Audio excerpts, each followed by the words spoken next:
والله ناس محترمين قوي الخطوط الجويه التركيه دي. يعني هو المنيو بتاعهم، هم بيقدموا منيو عموما، يعني لما حد يبقى راكب الطياره المنيو بقى بيكون عباره عن ايه؟ كان في بقى رز وفراخ، والمهم ان مع الرز والفراخ في بتنجان وكوسه. انا ما بحبش البتنجان، يا اما اختار مكرونه ومشروم، وانا ما بحبش المشروم، فيا اما اختار ده يا اما اختار ده. طبعا انا ما بحبش ده، قلت لهم شيلوا لي ده من ده حطوا لي ده على ده، ما ينفعش.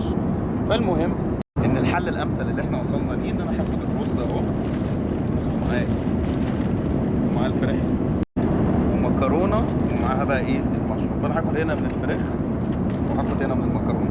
المهم بقى يا جماعه بشكل عام، بعيدا عن الخطوط الجويه التركيه، اي حد ليه حق ان هو ياخد ممكن اكتر من وجبه، بس امتى؟ لما انت بتطلب الوجبه بتاعتك بتنزل لك بعد ما بيخلصوا خالص بقى، بعد ما بيخلصوا خالص لو فاضل بقى عندهم سندوتشات، فاضل عندهم حاجات، ممكن ان انت تطلب منهم وتقول لهم ايه، ممكن تدوني بس يعني ايه حاجه عشان انا ما شبعتش قوي والحاجات دي كلها. ده في الاخر يعني عايز اقول لك الفكره مش عفانه والله، لا ده حقك. يعني بص لابس السماعه اهو بتفرج على حاجه، ولابس بتاع ايه والاكل والدنيا زي الفل.